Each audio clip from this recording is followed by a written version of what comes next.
Okay, so good afternoon, welcome back. We'll open this afternoon session with two talks on anisotropic velocity analysis, and actually both will have field data. And I would like to start by thanking Statoil, who often make deals for field data, and we know that it takes time and effort to get data sets released. I remember John Anderson spent 2.5 years getting us a data set from ExxonMobil, really appreciate it. So the data used here are provided to us by Statoil. So most of you know Shoshank Wang, our former student. He was supposed to do this talk actually.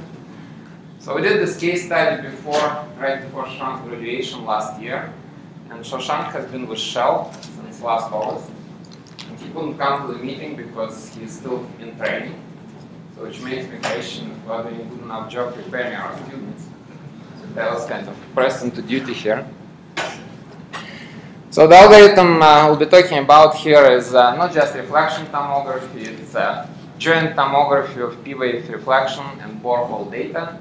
And in the next talk, Penfei Kai will discuss an extension of this methodology to multi-component PP and PS data.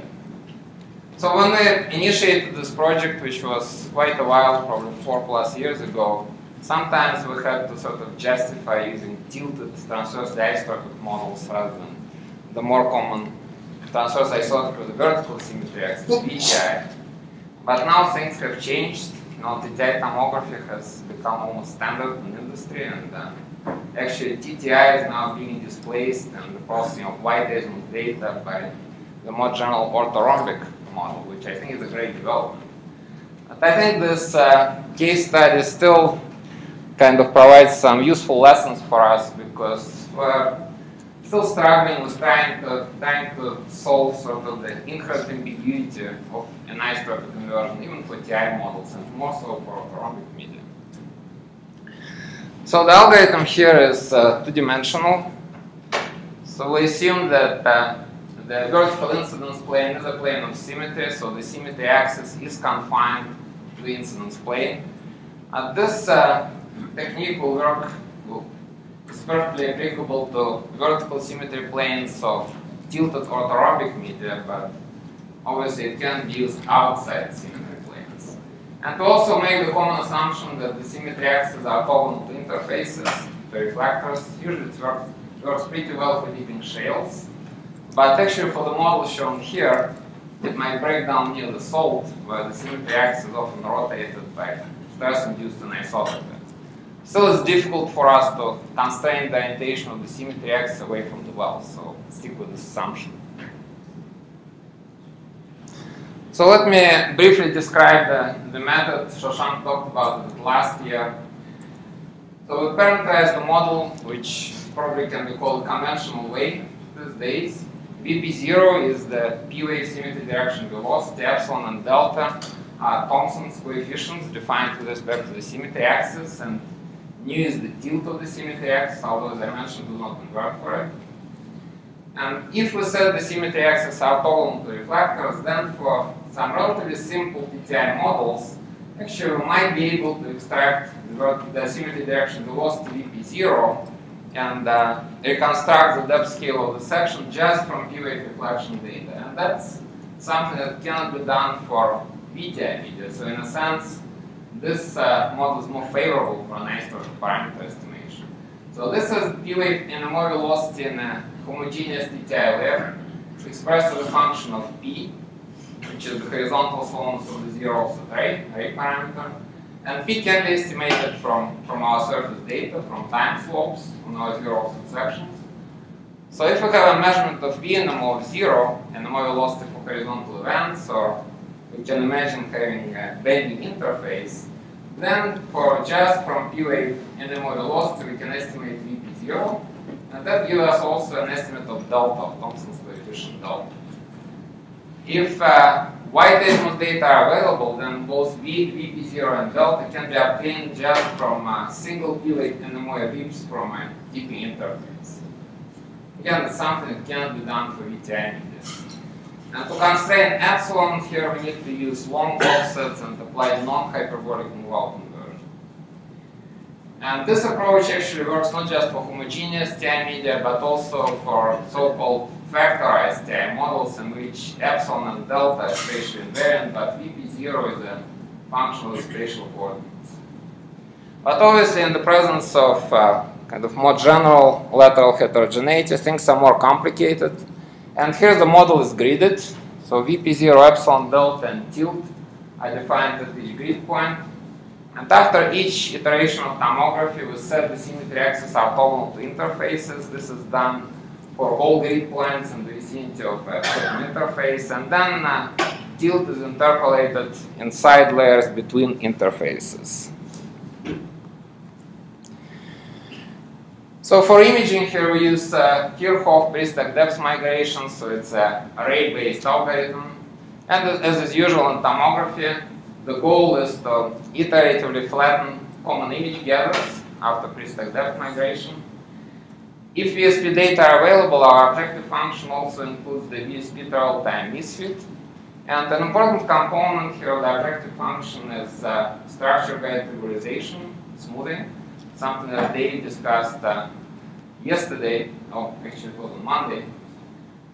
And for us, it's important because it helps us propagate the most reliable parameter updates obtained from VSP data away from well location. Essentially, we penalize parameter variations along the horizons. And to update the model, we use a linearized algorithm, pretty efficient algorithm that goes back to the work that Norm Bleistin was doing with his student Jamie Liu back in the 1990s. Again, you can find all details in the paper. It's essential for us to account for long spread move out because we need to constrain the analytic coefficient eta and epsilon. So we approximate residual move out in common image gathers with this non-hyperbolic equation. So it's sort of similar to the more familiar non-hyperbolic move out equation in the time domain. And here we do not try to invert these coefficients RNS directly, but we use them to evaluate the magnitude of non-hyperbolic move out, which goes into the objective function. So whatever we do here, we have to somehow deal with the trade-offs of the ambiguity, because there's always interplay between VP0, epsilon, and delta away from the wells. And unless our initial model is sort of uncommonly accurate, it's not a good idea to try to invert the VP0, epsilon, and delta at the same time.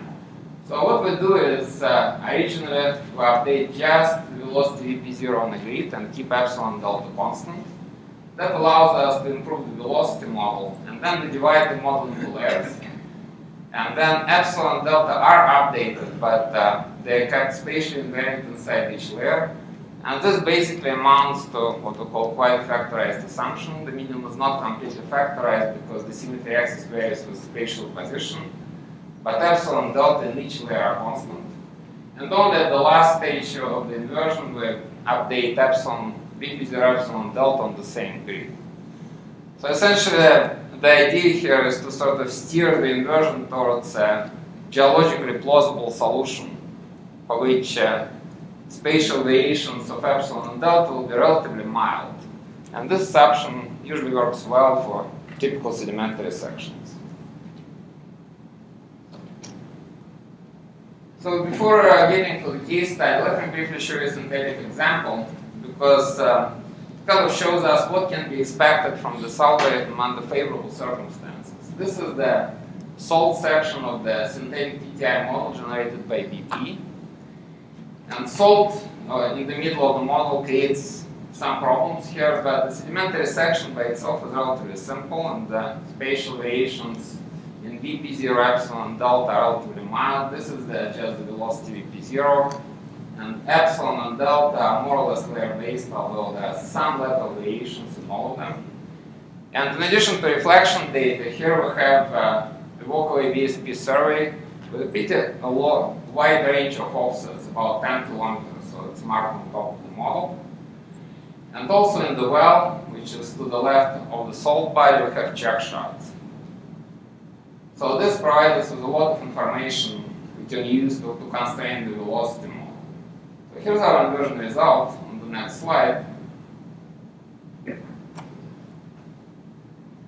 So you can see that we lost vertical resolution somewhat. Obviously, there's no way for us to extract the interval velocity and say thin layers at depth, because mostly we create reflection data, and actually the well doesn't reach this high velocity layer to the left of the salt body. But overall, our model well correctly reproduces the spatial trends in the vertical velocity and also in epsilon and delta.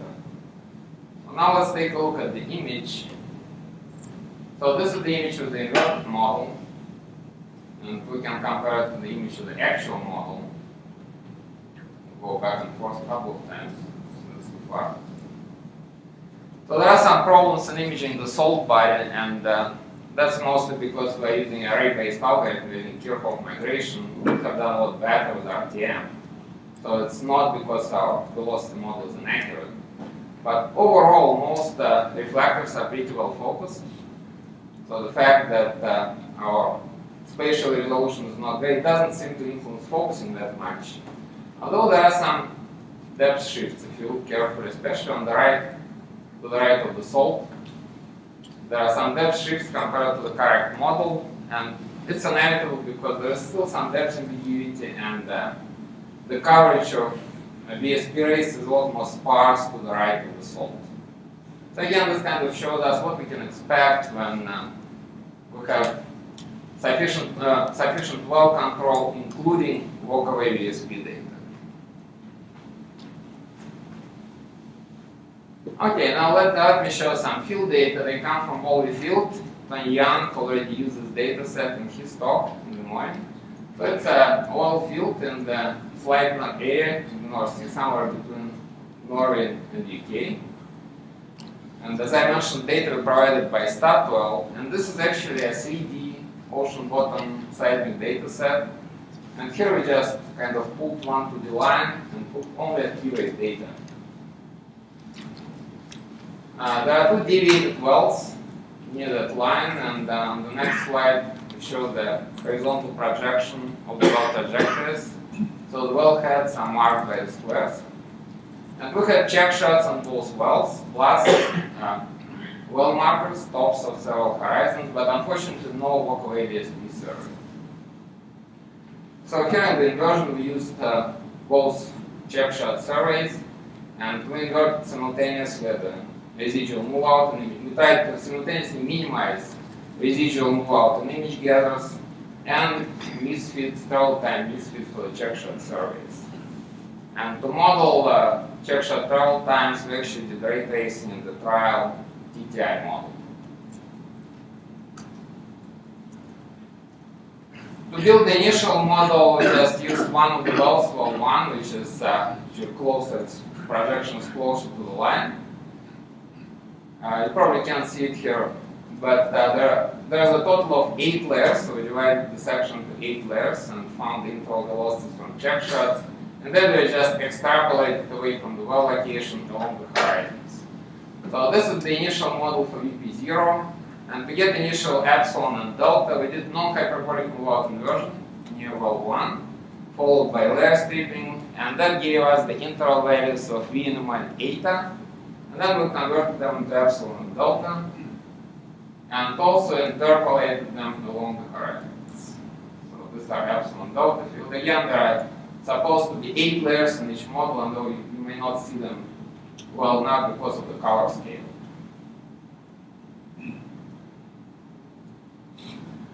Our common image gathers to the initial model obviously shows some residual move out. There is a bright event here. Tony actually talked about this reflection from the high velocity Cretaceous unit in the middle of the section. And there is significant residual move out along the line for that event. And so for some deeper events, actually one of them corresponds to the reservoir. So we applied this 3-stage parameter estimation procedure that I just described, and this is the result for the velocity VP0. And we can compare it with the vertical velocity model provided to us by Statoil. So this is our model, this is Statoil's model. So our model obviously is tilted TI, Statoil's model is BTI, so that's one difference. We don't know exactly how this model was built. We know that they use both BP and PS data. And And also they had a lot more borehole information, including well logs. So that's probably one of the reasons why this section has a high vertical resolution. But overall, the sort of spatial trends of VP0 are similar on our Statoil section. They applied some kind of tomography, yet we don't know exactly how it worked, and they mentioned their paper that they used the layer stripping approach. So in our algorithm, we invert for the TTI parameters at all grid points simultaneously, so we don't use layer stripping. And this is our epsilon field again compared with the Statoil's field.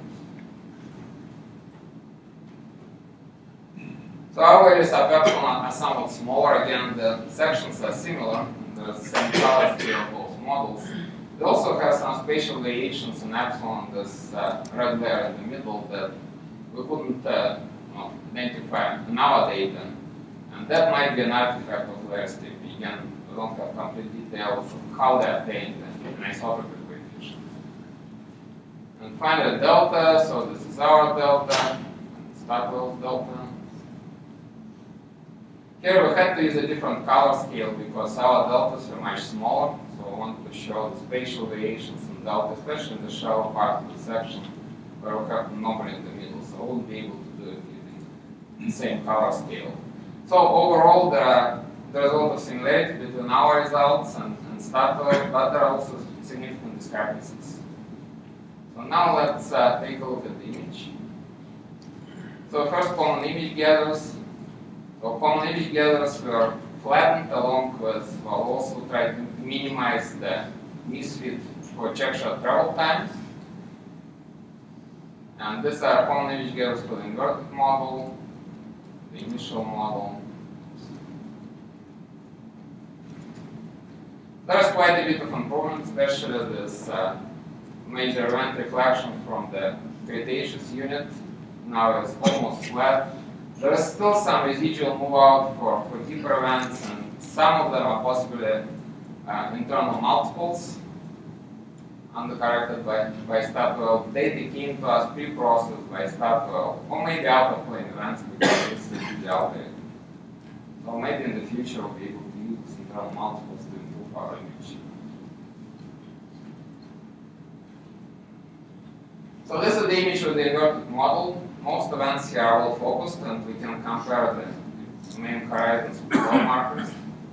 So this markers came from well 1, that's the well that was closest to our line, and it's a deviated well, so basically we had to project these markers onto the vertical incidence plane. So there are some out-of-plane effects here. Also, we didn't fix the velocity VP0 at the well location because it was updated during the inversion. Potentially, this can cause some discrepancies in the well marker, but overall, well tides here are pretty good for all 5 horizons. And the reservoir is supposed to be in this Hugin formation, which is the deepest well marker of this plot. Now let's focus on the middle part of the section. The reservoir is approximately shown and contoured by this red square, red box. And we can compare our image, the image obtained with the Statoil's model.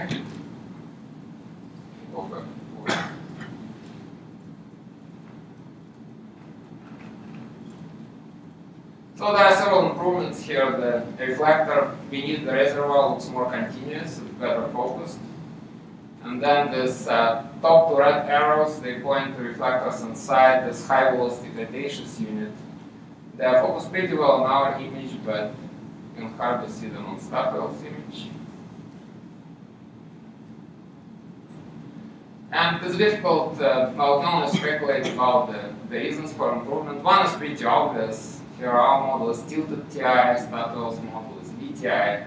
And although the dips here are pretty mild, it does help to account for the tilt of the symmetry axis. You get more accurate estimates of epsilon and delta.